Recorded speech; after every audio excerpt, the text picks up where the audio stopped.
Hello seekers of fun, welcome back to the gaming call centre. This is the Retro Bear on the lunch break from my busy time out sending you insurance. Yes, do you have car insurance? Have you had an accident in the last 12 months? Yeah, give us a ring, I'll be able to help you out with that. Something a bit different because there's a few of these video responses going around at the moment again. It's great to see that they get people involved and all that, which is good. We like that involvement, but I don't usually do them. So if you have tagged me in the past and I've completely ignored you, that's entirely my fault. I do apologise. Nothing personal. I've done a few of them, but I've even started one. I think actually. Did I start one? All right, I started one, or was right at the very beginning of one, and then quite a few people cottoned on to it. So they're great things to do. So if you are tagged, take it from me, it is worth doing. I've been tagged. Sounds like a very down with it word. Down with the kids. Been tagged by Generation Pixel and Rollerxcore to do this. Rollerxcore tagged the whole TMB, so we got really no excuse. But Stuart decided to rub it in further, so I'll give it a go. So yeah, I'm going to do this. It's a video response. It's about 10 gaming memories related to games that you played and memories you have with them, which sort of pulls it all together quite nicely, really.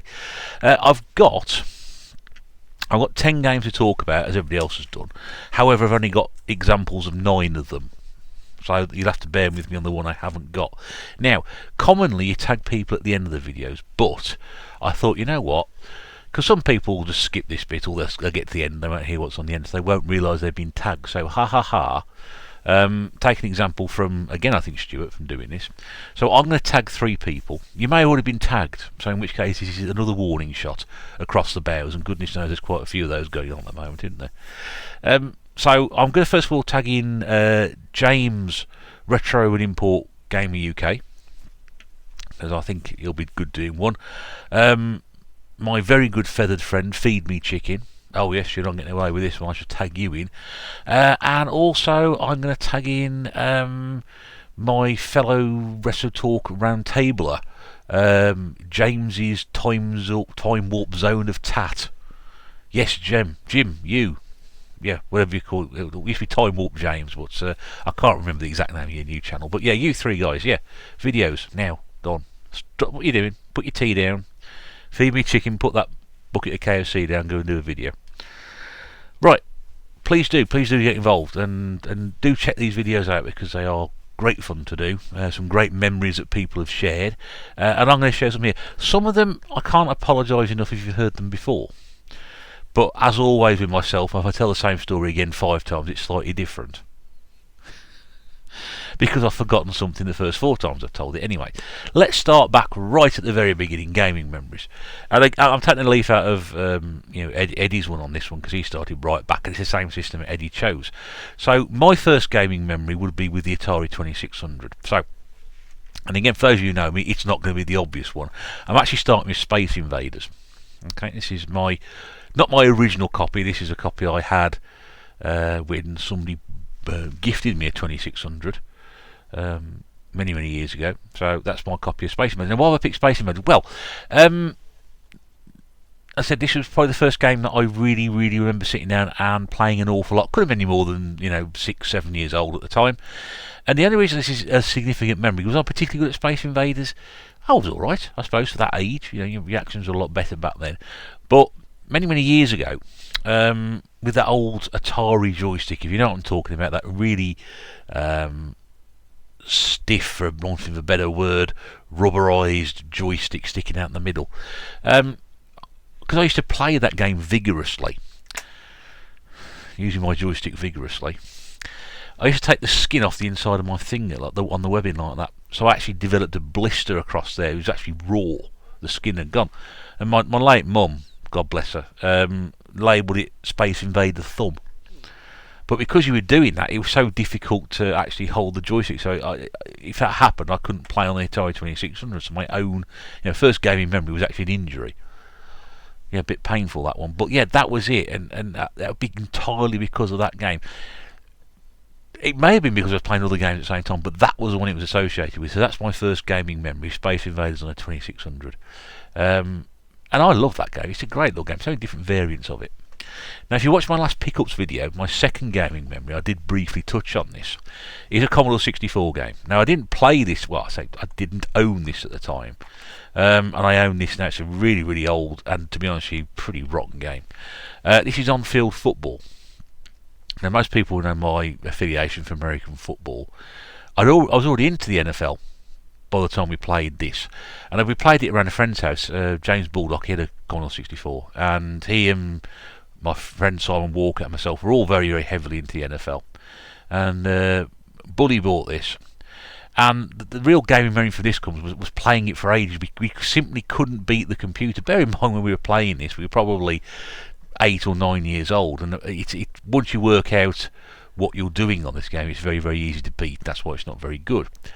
But we played it for hours and hours and on end, trying to work out how to beat the computer. And then all of a sudden, we were sitting there trying to work out the best way to do it. And if you threw the ball to a receiver and he caught it, if you ran diagonally, you would finally be able to get away, or the computer wasn't able to tackle you. It was very easy all of a sudden to get big gains. And once you worked out how to do that, the game was pretty much redundant, because you just do that all the time and win.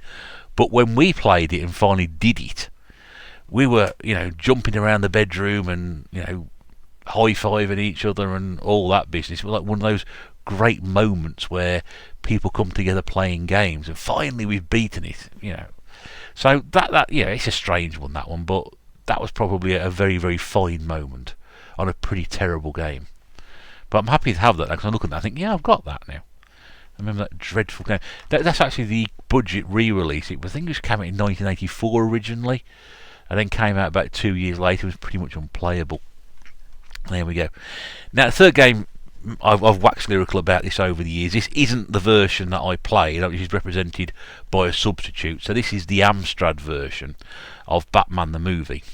And again, anybody who knows me very, very well, who's listened to me over the years, will know I absolutely love this game on the Amiga.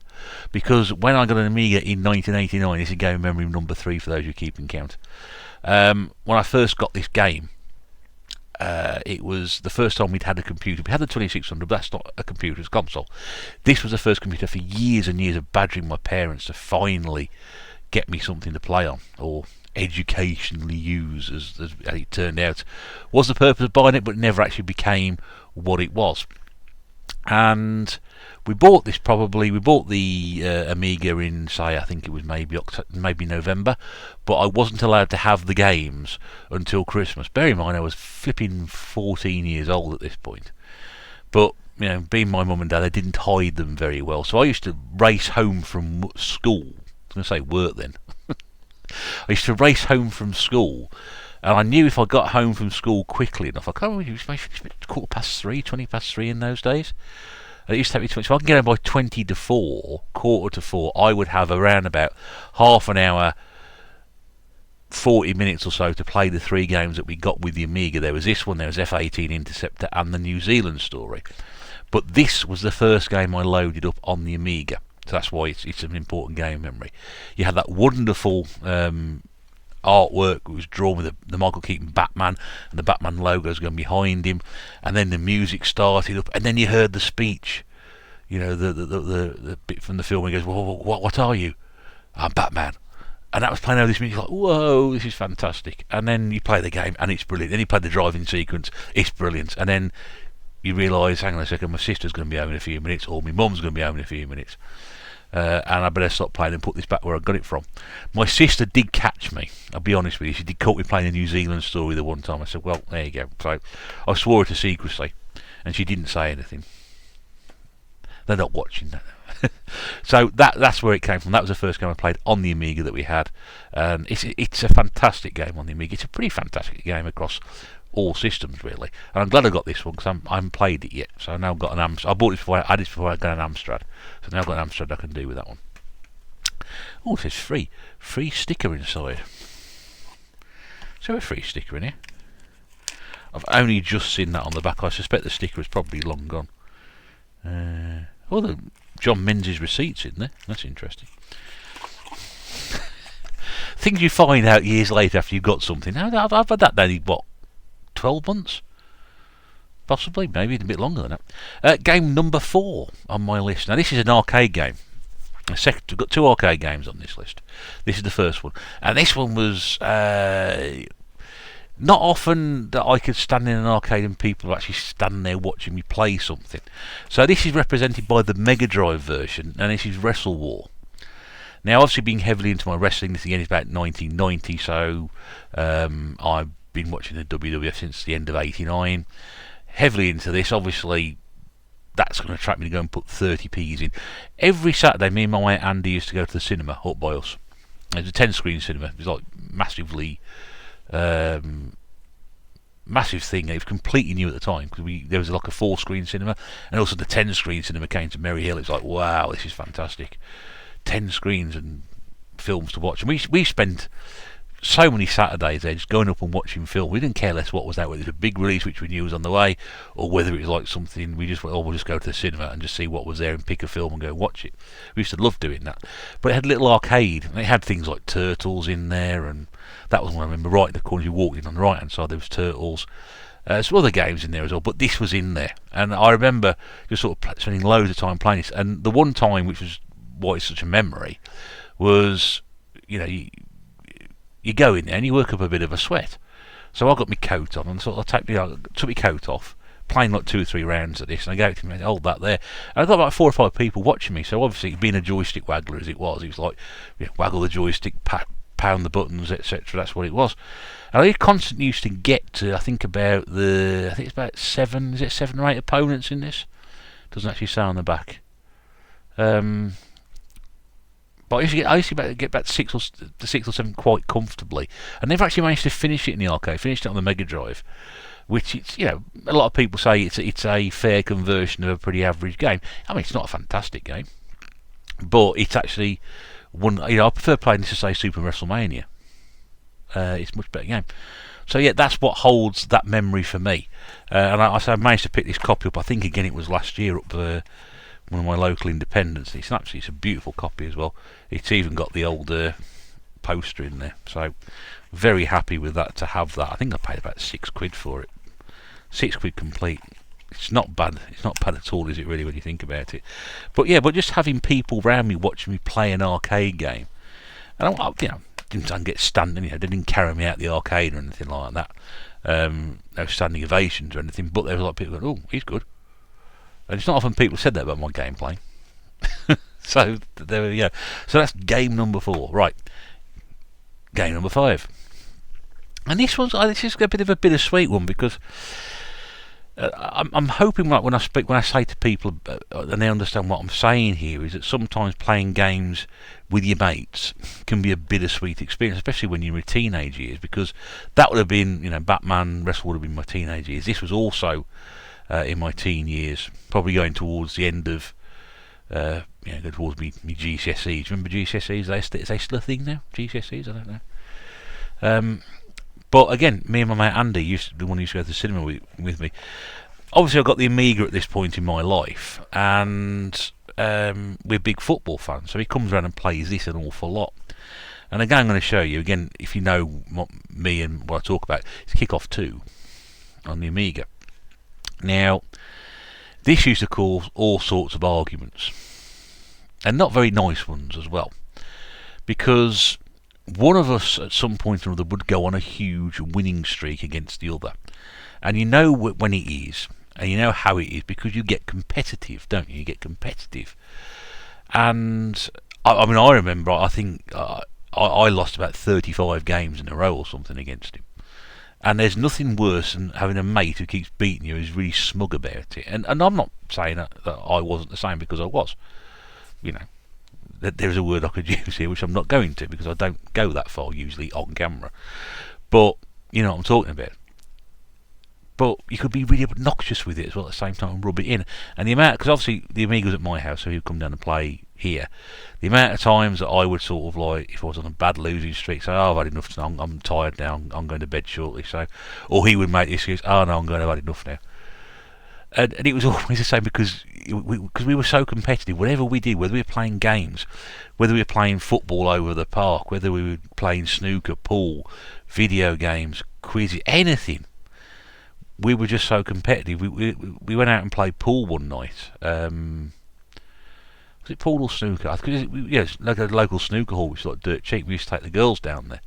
And we went out a couple of girls, and we were playing snooker, and it was like doubles, me and my girl against him and his. And they said at the end of it, my girlfriend said, "You are so competitive." I said, "What do you mean?" So what do you mean competitive? She said, "You two tonight, you've been absolutely intense." I said, "We haven't done anything." She goes, "I know." She says, "But you can just tell when you're playing, you're being competitive against each other." And I don't wish to run Andy down. It's been years since I've seen him. He lives in Australia now. But we were like that. We used to do everything, cinema, gaming, etc. We would do a lot of stuff to watch films, wrestling, all sorts of stuff. We even used to revise. We used to come around and do revision as well, test each other on stuff. So, very, very big part of my life. But I remember when years later, he'd been out on a date with the girl he eventually married. I think I've told this story before. And his idea of how competitive he was. He said, "Oh, I'm taking whoever it was, Julie. That was it, Julie, to local pool hall to play pool." I said, "Oh, great, okay." Anyway, they got off and done that, and me and the other lads were out on the lash on the Saturday afternoon. He come back about sort of tea time on the Saturday, and as soon as he sat down next to me, I said, "How'd you get on then?" Now, when I ask that question, it's like, "How did you get on? Did it go well? Is it good? Is it bad? Whatever." And he just looked at me and said, "Yeah, 5-0. And I was like, I wasn't asking how many games of pool you won. He went, "Oh, okay." And I was like, why would you say that? Why would you say that? So even going out on the date, he was competitive to make sure you actually won. You got a clean slate on the old pool. Anyway. But this was it, and there used to be so many different ways of doing it. If you got obnoxious with it, he used to score from are you using this? Certain angles you were always guaranteed to score. "Oh, you're using the angle again, are you? Oh, right, okay, we're playing that sort of game." The one that used to really piss him off, and I used to do it, was I'd run into the penalty area, he'd try and do a sliding tackle next to me, and then if this player had slid past me, I would just move my joystick left or right, and my player would fall over his player, and 9 times out of 10 I'd get a penalty, and it was exactly the same round again. "Oh, we're doing that again, are we?" Or one of my favourites was to, I think, run into the sort of the side of the penalty area, pull the ball back, and it would just roll across there, and I'd always have a player running in, and he knew exactly what was coming, hit the ball, on the old after curve on it, and it would always end at the bottom corner. He said, "Oh, you're scoring from that position," and it was like that. I mean, don't get me wrong, following day forgotten all about it, but it just used to bring out the worst in people, and also actually. But there you go. So there's that one there. So Kickoff 2. This one's a slightly better memory. And there's been other things. I've had things like that in the past where other mates of mine, Jim and Neil, because me and Andy used to play games around here. They used to go around Neil's house and play games, and they were on the consoles, we were on the computers. And they used to have terrible arguments about things, and Jim used to storm out and always arguing about it. And games used to bring out the worst in people. They used to play Street Fighter 2 a lot, and then there was Mario Kart. That used to bring out the worst in me as well. And so they wouldn't ask me around to play Mario Kart. Mario Kart 64 as well. We only got 3 controllers. We didn't think you want to come anyway. But if you want to buy your own controller, you can come along and play. I was like, what the flip? So yeah, it does bring out the worst in people, some of this. This one's a bit of a better memory, and again, this is to do with my friend Andy. It's another Commodore 64 game. This is Mike Reed's Pop Quiz. Yeah, we're putting out the big guns today, ain't we? Now, this is a music quiz based on a short-lived, I think it was a television programme, with the former Radio 1 disc jockey Mike Reed. And this is just full of memories because we like a good quiz. we like music, so this was the idea about it. It's very basic. It's like just a series of questions. If you've ever played Rockstar Ate My Hamster, you will know that there were some caricatures of well-known pop stars at the time. Exactly the same thing. You pick your team from well-known lookalikes like Madonna and Michael Jackson and people like that. Whitney Houston, I think, was one of them as well. And that was it. But it was just the fact that it was just quizzing against each other. It was a lot of fun.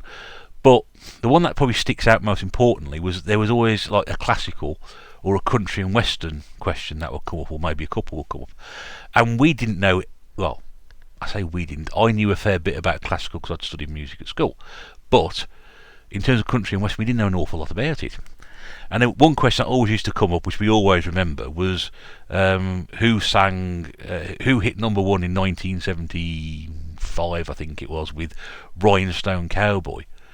Now, the answer is Glenn Campbell. We knew that. It's probably the only country and western song we knew. And we would sort of sit there, and that question would come up quite a lot. So we sort of sit there, country and western question. You had to pick from around, I think, a subject, and country and western was always on there. So okay, I'll country and western for a laugh. And then you'd both be sitting there waiting for that question to come up. And when that question came up, you knew that you had to be sharp on that fire button. And then if you got the question right, the other one would start singing at you, like a rhinestone cowboy. And you just wind the other one up. But it used to be a lot of fun. You know, that didn't sort of like divide you. That was just a lot of fun. Yeah, I mean, there's nothing to this at all. It's a common game. You can get it for nothing. If you know your music stuff, then you might get some fun out of it. But that's all it was. It's like, the question of sport games and all the quiz show games. It's very, very basic, but that just brings back so many memories. And that's actually Andy's copy, because years ago when he was cleaning his loft out and I was not going through a particularly good time, he actually brought some stuff round and he said, Mum found these in the loft, he said, and I thought you could do with these and they'll cheer you up a bit. And lo and behold, I still got quite a few of his old games, so I'm always appreciative of that. So that's good. So that's another one. That's a bit of a fun one. Where are we now? Number 7. This is actually a real old scratty copy, so I'm going to have to show you the best way I can find it. I got this from a car boot for about £4. You can probably make out it's the face of Pierce Brosnan. It is Goldeneye on the N64. I do need a better copy of this.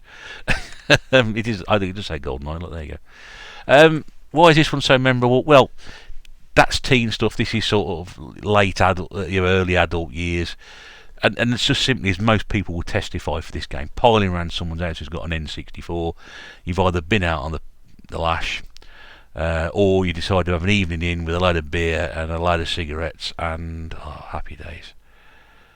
Yeah, just playing that. And I mentioned like Mario Kart and stuff like that, not being particularly good at it. I didn't really care if I was good at this, because you've got a fighting chance on Goldeneye. It is very, very simple. You're playing multiplayer. You walk around, you shoot somebody first. Great. You go and play Mario Kart and Street Fighter 2, unless people tell you the ins and outs of the rules, you got no chance. I mean, I used to play Mario Kart around people's houses and they didn't tell me about how to slide around corners or collecting coins or what the weapons did. Street Fighter 2, you got no chance. I can have a game of that. Yeah, sure, what do I do? Oh, well, where do you want me to start? Well, that button does that one and that one does that one, and then you might pull off a special move. So you're trying basic punch kick and your mate is putting up Hadokens and spinning heel kicks and 100-hand slaps and whatever and sonic booms, and you're trying to work out, stop jumping. So with Goldeneye, you knew that you could pick this up, and even if you were crap at it, and generally speaking I was, but you can have a good laugh because nobody really cared less about that. It was just good party game fun, and like I said, if you tokened up to the eyeballs, it was even better. But yeah, those were happy days. Again, my friend Neil had a house when he first moved out, not far from up here, and we spent pretty much all the time round there playing N64, watching wrestling. Oh man, it was great. That house was a social point for many a month.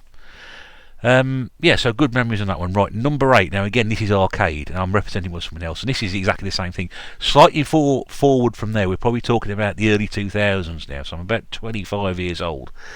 We used to love bowling. There was a bowling alley near us. There probably still is, actually, up at Rubery, called, it used to be Hollywood Bowl. And around this time, they had a bowling alley and an arcade, and they had they used to brew their own alcohol. So lots of pale ale, strong ale, lager, all sorts. So on a Sunday afternoon, usually we would drive up there about 2 o'clock in the afternoon, and some of this stuff was 5-6% a pint. So a Sunday afternoon, bearing in mind we were all going to work on the Monday, we go up, have a couple of games of bowling, have about 4 pints. Well, those of us who weren't driving would have 4 pints, and I wasn't driving at that point, so yeah, you can go up there, have a few of them, and then we go into the arcade and we sit down and play the 4-player version of Daytona USA, here represented by the Sega Saturn version. And incidentally, just out of interest, there are 2 versions of this on the Saturn. There's this and there's the Championship Edition. Now, I, like other people, were widely led to believe that the Championship Edition was the better one. It isn't. This is the one you need. Okay? But yeah, it was just the fact that we would go up 10 of us, 2 cars, 5 in each, and after that the girls would go and have a drink and sit down, and the lads would go and play in the arcade, and we just used to sit on a 4-player Daytona arcade, and they were all against each other. You can see who's winning at the top and leader and what have you, and we just sit there. They also had Star Wars Trilogy, which a friend of mine used to, I'm not joking, without fail, every time you played that would finish it. So if you weren't able to get on Daytona because it was full because everybody else was playing it, we'd go and watch Mark play Star Wars Trilogy. Can't remember what else they had. Usually me and Jim would walk into an arcade and the first things we would look for would be House of the Dead and Lost World Jurassic Park. But I didn't have either of those, so that was it. But yeah, just happy days. I used to love going bowling. I used to be quite good at it. I used to score 200 quite regularly. But yeah, just doing that on a Sunday afternoon. And I think probably the highest point ever, we were coming back the one time, and where we had to get from where we lived to where the bowling alley was, there was a country lane, so we go along that. And we were coming back the one time, one of the girls was driving, she hadn't been drinking. Four of us pretty much half, or maybe even full cut in the car. And on the radio came Macy Gray's I Try, which, if you remember that going back years, and I just remember we were all sitting there just driving back, windows wound down, summer's day. Harry had a brilliant afternoon, and we were just belting that out on the way home. Oh man, happy days. Not saying I haven't got happy days now, but fond memories of that, and they're tied in with that as well. They were great fun.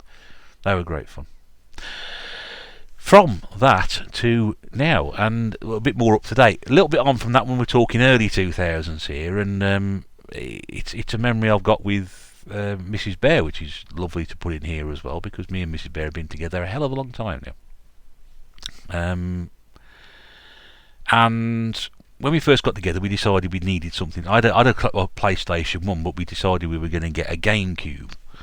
And we made the conscious decision to go and buy one on release. I've told that story, I don't want to go down there. So we're presented with 3 games you can have. I think Wave Race 64 was one of them. Wave Race Blue Storm was one of them. Star Wars Rogue Leader was the other one, or Rogue Squadron, Rogue Leader 2 Rogue Squadron, where it was. And the other one was this one, which we'd never heard of before. So we had the Star Wars game. You were allowed 2 out of 3. We had the Star Wars game, and we had Super Monkey Ball, which we'd never heard of. And to be honest with you, even Wave Race would have been a good choice. That's a bloody good game. So we took this home, and we'd never come across the concept of party games. So the most fun we got out of this was playing the silly little party games like the boxing and the bowling and the monkey target, where you roll the monkey down the chute and it flew off the end, and the idea was he came out the ball and you sort of guided him down and try to score a target. The boxing was great fun because you had these giant boxing gloves on springs and just try and knock each other out. And we'd never played. I don't think we played games before until that point. I'm not entirely sure, but we used to spend ages playing that and a real good laugh with it. And actually, to be honest with you, Claire did actually play the single player as well, and she got quite far with it. I thought she might actually finish it at one point, but yeah, it's not my original copy because we did trade the GameCube in, but I got that many years ago, got it back. But yeah, that's just a great memory. We don't usually play games together. We tend to game separately. As I mentioned previously, Mr. Bear used to play a lot of the old Call of Duty online and stuff, and obviously I play the old stuff and do that, and occasionally she'll join in, and but yeah, we tend to game separately. It's not often we play games together. But that was probably the one instance, certainly, we really got involved with that. And it's a great game. I mean, it's an absolute... Never heard of it before. Probably because I wasn't quite so much into the up-and-coming games at a point in time in life there. But yeah, great memories to make there. And then we come to the final game, my number 10 game on my gaming memories list. And this one I can't represent with anything. I'll tell you what I can represent it with. Is this. Okay? This is a bag of laughs.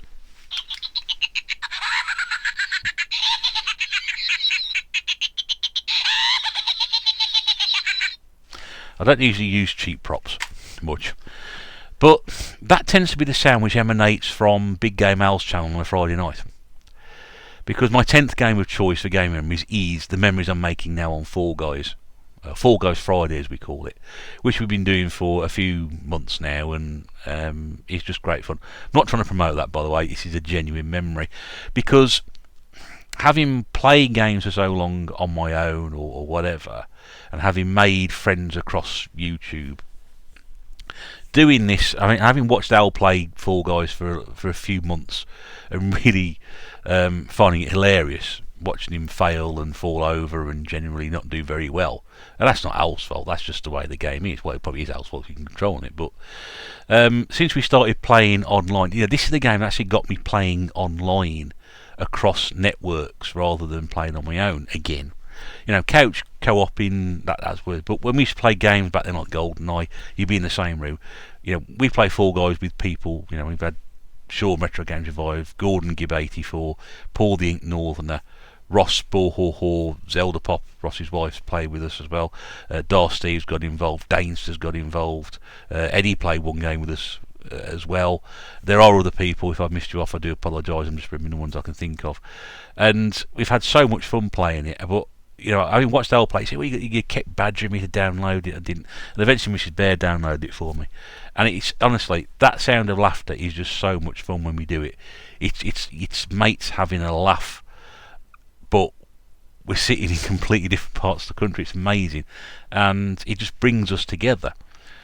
And I love it. And I'm making memories on that now. We've had some hilarious moments. We've had a lot of fun, and we're terrible at it. I don't really care whether we're any good or not. It's just doing that, and it's catching on. People are beginning to sort of come along on a Friday and watch us play and comment, and they know they can have a real laugh watching us play games and listen. It's the banter. I don't like using the word banter, but it's the banter, the chat, the conversation, the things that just come out all of a sudden. I mean, I've sat there with tears rolling down my face, not because how badly I've been doing, but because of the stuff that we just come out with and the things that happen on screen and how much fun we're having. It's brilliant, it really is. I love that game, Fall Guys. It's superb.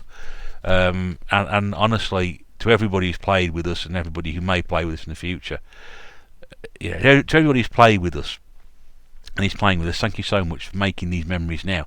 And for those of you who want to get involved, most Friday nights on Al's channel, Big Game Al's channel, you'll find us there having a laugh, streaming and generally making prats of ourselves. But hey ho, that's the whole point of it, isn't it? It's just great fun, gaming fun.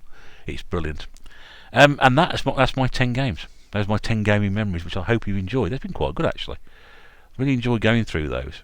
Thank you so much to Generation Pixel and Rollerxcore for tagging me in on that. And like I said right at the very start, Retro and Import Gamer UK James, Feed Me Chicken, and James's Time Warp Zone of Tat.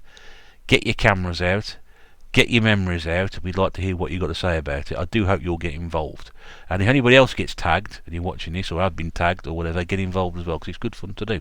I've enjoyed it. I hope you have. If you have, drop me a comment below or give me a thumbs up. And if you have enjoyed this, go and check out some of the other stuff on the channel and subscribe if you feel free to do so. It would be great if you did. In the meantime, I'm signing off. So from the Gaming Call Centre, I'll bid you a fond farewell. This is the Retro Bear. Bye for now.